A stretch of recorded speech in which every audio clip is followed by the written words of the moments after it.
لیکن 3 روپے سے جو بک ویلیو تھی وہ 31 روپیز سے 29 روپیز آ رہی تھی.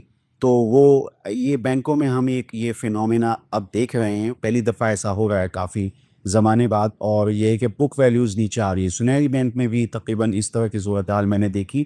اس کی ایک تو بنیادی وجہ یہ ہے کہ کتابوں میں اگر ہم بیلنس شیٹ کے اندر دیکھیں تو ان کا جو انڈسٹری انویسٹمنٹس ہیں، یعنی اس وقت تو حکومت کو پیسے دیے جا رہے ہیں، وہ اس میں بہت زیادہ اضافہ ہو رہا ہے، اور ایڈوانسز ٹو ڈپازٹ ریشو جو اصل کام ہے بینکس کا وہ بہت کم ہو گئے ہیں، ADR جیسے کہتے ہیں عرف عام میں. تو ہونا یہ چاہیے کہ جو اب انٹرسٹ ریٹ اگر فرض کریں جیسے یہ بڑا ہے تو یہ اب ہم دیکھیں گے کہ لینڈنگ ریٹس بڑھیں گے اور اسی حساب سے ڈپازٹ ریٹ بھی بڑھیں گے، تو بینکس اپنی اسپریڈس کو برقرار رکھیں گے. لیکن اس میں ہونا یہ چاہیے کہ ایڈوانسز کی اگر شکل بڑھے تو اس میں بینکوں کے ریٹرنز زیادہ ہوتے ہیں، جسے عرف عام میں نمز کہتے ہیں، نیٹ انٹرسٹ مارجنس یا نمز کہتے ہیں. تو میں نے سوچا کہ اس پہ ذرا ایک تجزیہ کر لوں. میں نے آپ کو بتایا کہ BOB کے ریزلٹس بھی اچھے تھے لیکن بک ویلیو میں تھوڑی سی کمی، اور UBL بینک میں تھوڑی سی بک ویلیو زیادہ کمی. تو اس طرح جو ہے یہ چیز ایک نظر آ رہی تھی، میں نے سوچا کہ آپ کو بتاؤں. پچھلے دنوں اینگلو ہولڈنگ ایک بڑی ہولڈنگ کمپنی ہے، اس کے نتائج آئے اور اس میں کافی چیزیں تھیں جو میں نے سوچا کہ آپ کو بتاؤں. جیسے کہ میں نے اپنے اس بیانیے میں بتانے کی کوشش کی کہ 2026 میں ایک فنڈامنٹل چینج ہے، اور وہ فنڈامنٹل چینج یہ ہے کہ پہلے جو اینگلو انفرا شیئر جو ٹیلی کام ٹاورز تھے ان کے پاس 4400 تھے.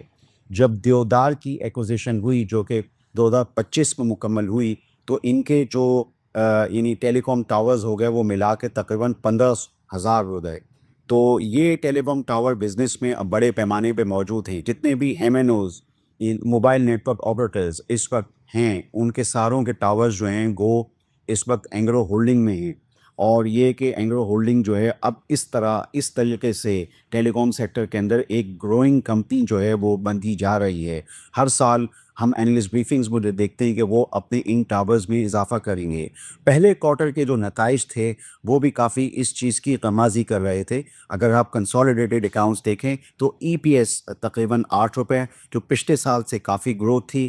لیکن اس میں سب سے اہم بات یہ تھی کہ 100 بلین سے جو ان کا ریونیو تھا وہ 131 بلین، یعنی جو کنسالیڈیٹڈ بکس میں ظاہر بات ہے اس میں اور بھی انویسٹمنٹس آتی ہیں، اینڈ وہ فرٹیلائزر بھی آتا ہے اور اس کے علاوہ دوسری انویسٹمنٹس بھی آتی ہیں. تو اس میں اب دیودار اور یہ جو ٹیلی کام ٹاورز ہیں اس کا شیئر بڑھتا چلا جائے گا.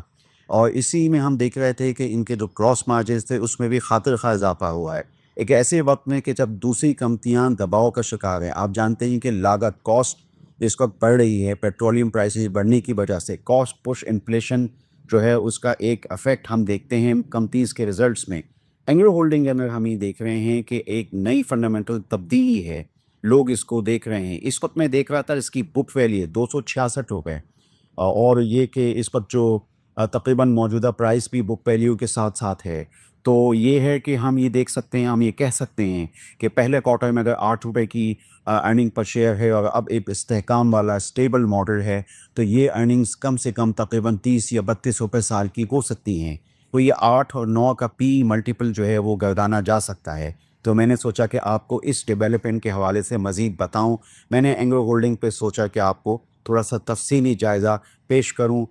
دیودار کی جو پچھلے سال یعنی جو پورا جو یعنی ایکوزیشن تھی وہ تقریباً 500-600 ملین ڈالرز کی تھی، اور یہ ہے کہ اب یہ مکمل ہو چکی ہے اور ہم دیکھ سکتے ہیں کہ 15,000 سم تھنگ جو ٹاورز ہیں وہ کتابوں میں آ چکے ہیں. تو یہ ایک چیز ڈیولپمنٹ تھی. ممکنہ طور پہ کبھی آگے چل کے جیسے اینگلو ہمیشہ کرتا ہے گروپ کہ وہ ڈویڈنڈز وغیرہ بھی اسٹریم نکالتے ہیں، تو ممکنہ طور پہ ہو سکتا ہے کہ شاید 2026 تھی تو 2027 کے کیلنڈر ایئر میں ڈویڈنڈز کا بھی اسٹریم شروع ہو. جیسے کہ ہب پاور میں پہلے ہم 2020-21 میں بات کیا کرتے تھے کہ ڈویڈنڈ اسٹریم کبھی شروع ہوگا، تو اب آپ دیکھ سکتے ہیں کہ ڈویڈنڈ اسٹریم ہر کوارٹر میں ہب پاور کے اندر 5-5 روپے جو ہے وہ شروع ہو چکا ہے. تو ہو سکتا ہے کہ اینگلو ہولڈنگ بھی ایسی ہی کارپوریٹ یا کنگلومریٹ ہو.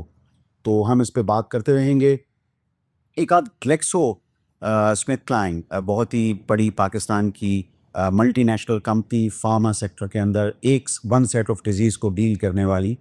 تو اس کا بھی جو پہلے کوارٹر کا نتیجہ کافی حوصلہ افزا تھا. سیلز میں بھی گروتھ تھی اور گراس مارجنز میں بھی گروتھ تھی، اور ہم نے دیکھا کہ جو ارننگ پر شیئر تھا 8 روپے تو اس کے حوالے سے بھی ہم ان کا جو فورتھ کوارٹر تھا 2025 کا، اس میں کافی اچھے تو رزلٹس تھے وہ ہم نے دیکھے تھے.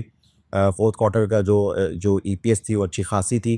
اب یہ ہے کہ ظاہری بات ہے یہ جو گلیکسو ہے اس میں بھی کافی تبدیلیاں ہم نے پچھلے 2-3 سالوں میں دیکھی ہیں، اور بہت سارا یعنی ہم دیکھ سکتے ہیں اس کا فارما سیکٹر کے اندر کافی تبدیلی آئی ہے، پرائسز ڈی ریگولیٹ ہوئی ہیں، اور جو پاس آن یعنی جو بھی کاسٹ بڑھتی تھی یا کرنسی ہماری جو ہے وہ ڈی ویلیو ہوئی پچھلے سالوں میں، تو وہ پاس آن ہوتے رہے. تو یہ کہ کمپنیز کو بینیفٹ دیا گیا.